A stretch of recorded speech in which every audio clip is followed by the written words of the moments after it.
Hey, so what's up pretty people, hope you are doing well.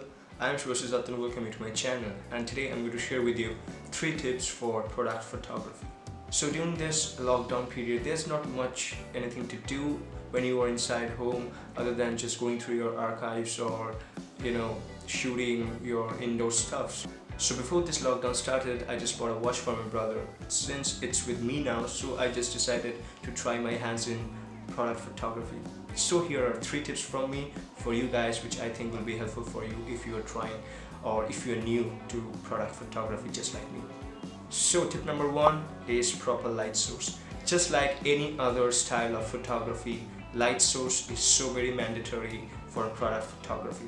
So it is advisable to have a studio light or a portable LED light, but if you don't have any of them, just like me, what you can do is you can shoot your product just in front of or just around a natural source of light like a window, right? Windows in your room, you can shoot around them or in front of your window.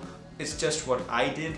So basically what I did is I just had my watch composed with a background, and I just took the entire shot in front of my windows and the results turns out to be great. Number 2 is compositing your background.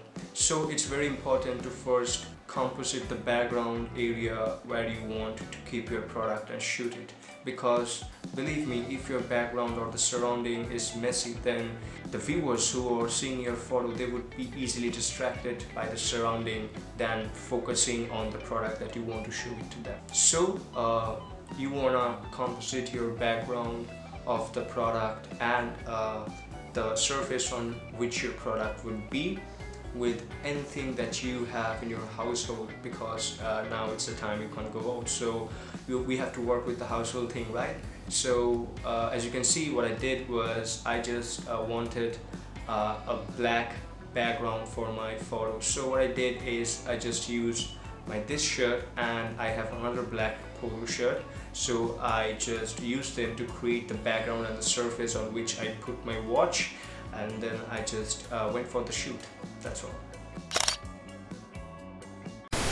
Hey everyone, I just forgot to share something with you. So recently I've started doing film reviews and recommendation for this channel for you people. The thing is that during this quarantine period, it's really a very sad and depressing time for most of us, and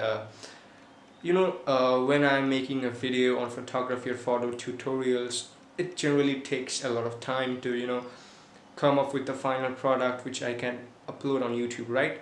But with this film review / recommendation videos, I think I will very much enjoy making these videos, and I am a cinephile person, so I just love sharing my thoughts with you guys. So I think I'm going to provide and talk more about movies or series which I think would be good for every one of us to watch and cheer up our mind during this quarantine period. So make sure to watch them. Alright, bye. So the third tip is depth of field. So it is loosely related to the second tip that I just talked about having a non-distractive background for your product. So it is advisable to shoot with the lowest aperture possible if you are shooting with DSLR or mirrorless cameras. Why? It is because when you are shooting with low aperture, chances are that you are allowing more light to enter your sensor.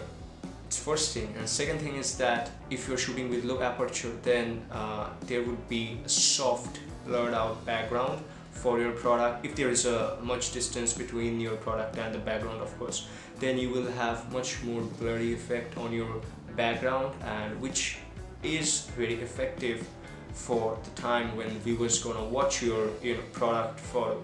Like you use lower aperture and you just focus on those traits of the product which you want to highlight in your image.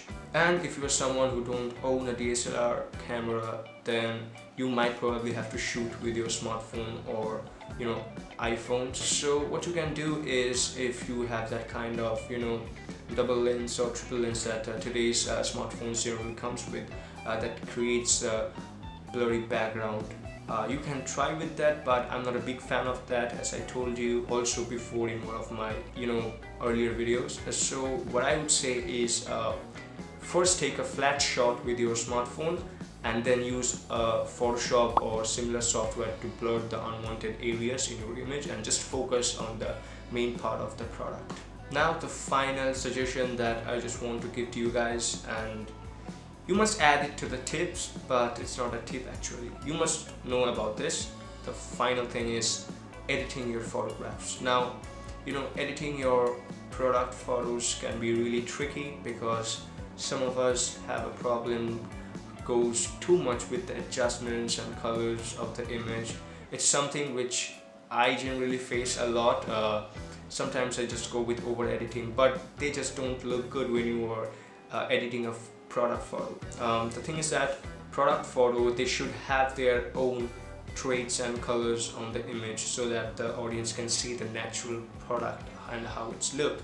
What are the traits and what are the characteristics of the product, right? So the thing is, I would say do subtle changes like adjusting the contrast, sharpness, the clarity, the shadows, whites. There's just basic adjustments, go with them.